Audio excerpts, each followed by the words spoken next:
Hey guys, I'm here with a check-in on the 7-team stage of the Treasure Scramble Ice round.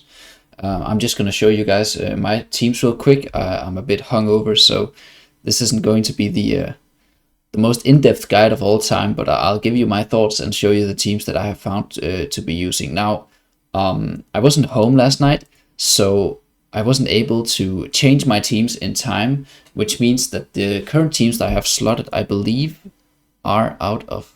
Oh, never mind. Actually, we just started a new rotation. We have only done 5 battles, right? Well, and I guess because we've only done 5 battles, there isn't much point in looking at win rates of my teams. But I'll tell you from memory what the win rates were before this reset last time around.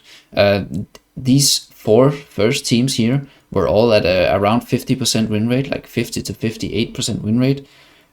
Actually, the seal was also, it was hovering like 45 to 55% win rate. So my first 5 teams here, the Belinda team, the Rem team, this is a energy drain team, and then we have the Solace team and the seal team, were all like 50-ish% win rate. And then last time around, I didn't even have these 2 teams slotted. So these 2 teams, I think one of them was actually just a Mauler team from like a relic of the past. But if we go look at the team builder real quick, and we look at what my actual thoughts are behind these teams, I'll just go through the different teams here. But yeah, this first team is the Rem team, but it's not the Rem team that you see on the leaderboards, right? On the leaderboards, whenever you look at Rem, you see her with Awakened Sophia and the new Mauler, right? But I have neither of those, so I'm using Damia along with Isis because that's a huge combo, and then I'm using Desira. You could probably use any other healer really as a replacement for Awakened Sophia. It's not the best replacement, obviously, but it has worked out for me. And by lynching this team, by pulling a lot of heroes out of this team, you're able to build more strong teams, which is more important than having one strong team. Now, this is obviously just the Belinda team, right? Nothing really has changed here. I can see that I have messed up my pets. This is definitely not supposed to be this pet. You're supposed to use the rock lizard in here, or else the Belinda team doesn't really work, so I'm a little sad about that. But as long as you guys make sure to remember to use the correct pet, it shouldn't be a problem. This team is a little something I cooked up. It's basically a Ice Round exclusive team because of this increased in energy reduction, right? So I have 1, I have 2, I have 3 energy reduction heroes in this team. And that is why I believe this team will only work in this round. And also that is why I don't think Canis and Rook can easily be replaced. Usually I find replacements for Canis and Rook, but obviously you could make some sort of Graveborn, like you could just slot in either Lucretia or Grisul in here, and then throw in Olna here, and then we have the old classic Graveborn team, right? That used to be so good. Here's the Wilder team. Now, obviously, you might look at Arth and you're a little confused, but remember that we can't really use Mishka because there's no shielding in this round, so Mishka completely falls apart. It is possible that we could use a star to some effect, but I found that this team really needed... Excuse me, guys. This team really needed a solid tank for it to function in PvP. So I threw in Arthur there. And also, I believe previously this team was actually like somewhat meta before we got more Awakened heroes. But obviously, if you had Awakened Baden, he would slot into this team and he would make a super team, so to speak. Here's the Seal team. Just today, I got the Seal to level 15, which is apparently a huge game changer for the Seal. So I'm excited to see how that turns out. I pulled Olna in here away from Rem. Obviously, you could also use her in the Belinda formation. But if you really want to use Olna with Rem or Olna with Belinda, an easy replacement you can do is just slot in Brutus here. Because Brutus obviously does the exact same thing as Olna does. He's just half as good, right? Because he doesn't give invulnerability to the other frontline hero. But with Brutus, I was getting, I think, 38 to like 40% win rate. And with Olna, I was getting around 50% win rate, so it's actually a pretty huge swing from my fights anyhow. So that's why I decided to throw in Olna here. after testing her out. This is a dimensional team. It's pretty self-explanatory, right? We use Rem in the first dimensional team, and then we just throw in all the other good dimensional teams, heroes with Albedo into this team. If you had Awakened Athalia, she would go into this team as well, I believe, instead of, well, either Yennefer, yeah, that's what she's called, or Merlin. And then lastly, here you go, guys. This is the Dream Team. This team held a staggering 25% win rate at some point. So I was really impressed. I was so impressed, in fact, that I decided to mess it up and try playing around. Because I thought, in my hubris, I thought maybe I could improve this team, which is already pretty good for the heroes that it's using, right? This is basically a leftover team. And this is where, if you had Awakened Thane, you would do an Awakened Thane team. You could even do a Brutus team or Awakened Sophia team if you had those built, or obviously Baden. Or the best possibility would be doing a Matre team, but I can't obviously do any of those.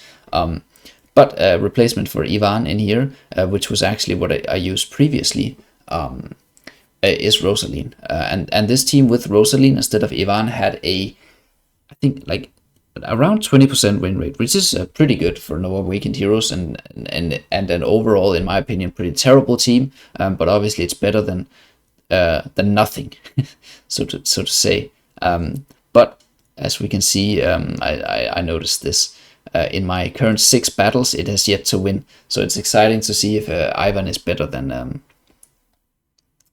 Rosaline in this team. But I'm just not a big believer in Rosaline in PvP because she's such a slow hero, so that she just usually doesn't work out. But yeah, just a quick look at my current 7 teams. This is mostly for the catalog, right? So when the next Frost round starts, I myself and maybe some of you guys can go back and look at my previous 7 teams, and from there make teams based on those, right? Because, well, with the 4th round of the Treasure Scramble, with the new 4th Smog round, time between the different rounds is like 2 months or so. So we have a bunch of new heroes and pets and stuff that changes between the different rounds. But I still like to keep a full catalog of Treasure Scramble videos. If not for you guys, then for myself, so I can go back and look at my previous teams and how those fared when I reached the same round once again. But I am going to return to my bed now.